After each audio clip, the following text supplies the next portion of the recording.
নমস্কার বন্ধুরা, রুম্পার পাকশালাতে আপনাদেরকে স্বাগতম। বন্ধুরা, আশা করি আপনারা সবাই ভালো আছেন। আর আজকে আমি আপনাদেরকে পেঁপে আলু দিয়ে ডিমের ঝোল করে দেখাবো। তো তার জন্য বন্ধুরা এখানে পেঁপে আলু সেদ্ধ করতে বসিয়ে দিয়েছি। আর এখানে আদা, রসুন, পেঁয়াজ, কাঁচা লঙ্কা, শুকনো লঙ্কা, টমেটোর একটা পেস্ট বানিয়ে নিলাম। আর ডিম সেদ্ধ হয়ে গেছে, ছাড়িয়ে নিলাম। পেঁপে আলুও সেদ্ধ হয়ে গেছে। এরপর বন্ধুরা কড়াইয়ে তেল দেওয়ার পর প্রথমে কিন্তু ডিমগুলো দিয়ে দেবো। দিয়ে লাল লাল করে ডিমগুলো উল্টে পাল্টে ভেজে নেব। তো এইভাবে উল্টে পাল্টে সব ডিমগুলো ভেজে নিলাম, একটি পাত্রে তুলে নিলাম।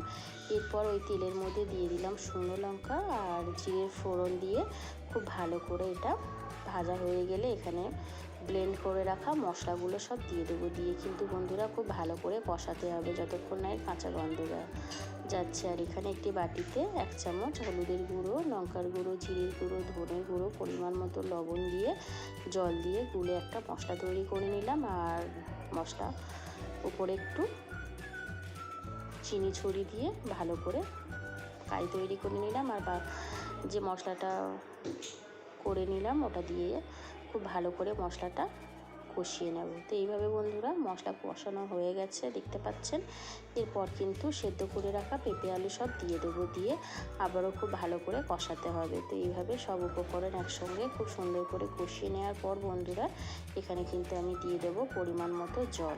তো এইভাবে জল দিয়ে দিলাম। জল দিয়ে দেওয়ার পর এটা ফুটিয়ে নেব।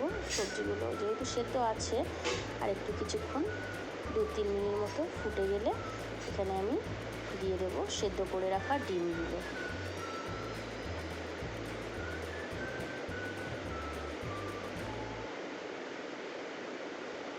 তো বন্ধুরা এইভাবে ডিমগুলো সব দিয়ে দেওয়ার পর আবারও কিছুক্ষণ 2 মিনিট মতো ফুটিয়ে নেব। নেওয়ার পর কিন্তু একদম দেখতে পাচ্ছেন রেডি হয়ে রয়েছে, যেহেতু পেঁপে আলু সিদ্ধ ছিল। তো এইভাবে বন্ধুরা রেডি করে নিলাম। আর সব শেষে কিন্তু এখানে ওপর থেকে সাঁই গরম মশলা ছড়িয়ে দিলাম। দিয়ে নেড়ে ছেড়ে একটি পাত্রে নামিয়ে নেব। তো বন্ধুরা আপনারা কিন্তু চাইলে এইভাবে বাড়িতে বানিয়ে খেয়ে দেখতে পারেন, এটা দুর্দান্ত লাগে খেতে। আর ভিডিওটি ভালো লাগলে অবশ্যই একটা লাইক, শেয়ার, কমেন্ট করবেন। আর আপনাদের কাছে অনুরোধ রইল প্লিজ আমার চ্যানেলটিকে সাবস্ক্রাইব করে দেবেন। আর যারা ফুল ভিডিও দেখছেন তাদেরকে অসংখ্য ধন্যবাদ পাশে থাকার জন্য।